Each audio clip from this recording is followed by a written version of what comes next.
Cameroun. Le mouvement pour la renaissance du Cameroun, MLC, pour ses conditions avant toute élection. Mais avant de débuter, abonnez-vous à la chaîne comme ceci.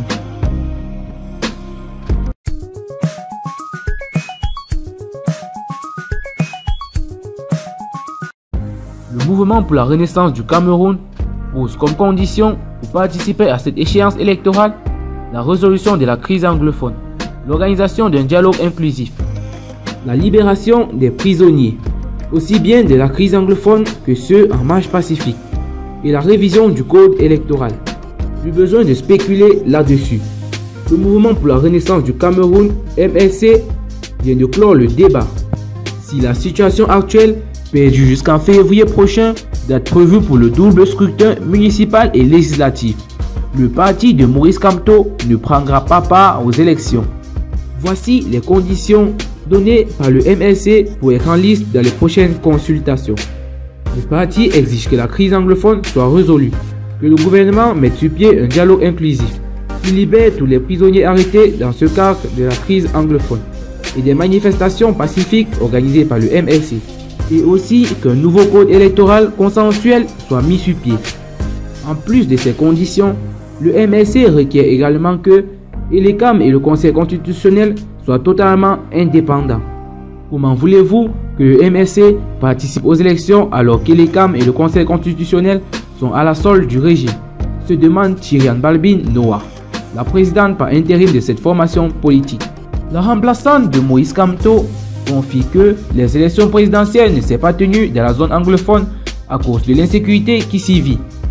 Et les élections à venir risquent de connaître le même sort. Elle est donc ferme là-dessus. Le MLC n'ira pas aux élections pour se retrouver une fois de plus dans de nouvelles revendications, a-t-elle déclaré au cours de sa conférence de presse qu'elle a organisée lundi dernier au siège de son parti à Yaoundé.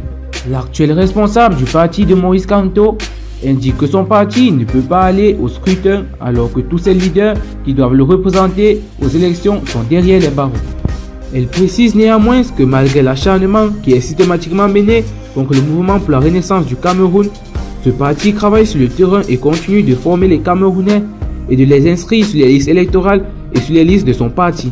Au cours de cette conférence, dont l'objet portait sur la situation désespérée du premier vice-président Mamadou Mota et la disparition de 23 militants du MLC à la suite des mutineries des prisons de Kodengui et de Boya, le mouvement pour la renaissance du Cameroun s'est dit inquiet des nouvelles qui lui parviennent du secrétaire d'État à la Défense relatif à l'état de santé de son premier président.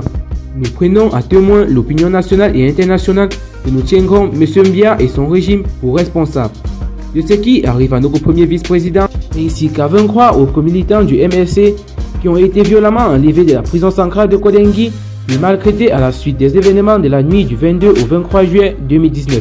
Lit-on dans un communiqué publié à cet effet.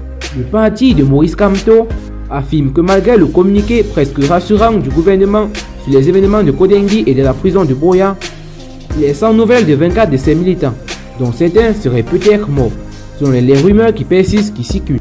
Le mouvement pour la renaissance du Cameroun, MLC, demande l'ouverture d'une enquête internationale sous l'égide de l'ONU sur les conditions et les bilans humains de l'intervention des forces de sécurité lors des mutineries des prisons de Kodengui et de Boya, au sujet de la responsabilité supposée de son vice-président Mamadou Mota. Dans les émeutes de Kodengui, l'avocat du MLC, maître Serge Emmanuel Chenjou, a noté que, contrairement au tir d'arrangeur de foule qu'on veut lui attribuer lors de ces émeutes, Mamadou Mota a joué le rôle de traducteur et de médiateur entre les prisonniers contestataires, qui sont pour la plupart des anglophones et les régisseurs de prison. Il a donné pour preuve une vidéo qui circule dans les réseaux sociaux et dans laquelle on peut voir Mamadou Mota traduire les revendications des prisonniers arrêtés dans le cadre de la crise anglophone.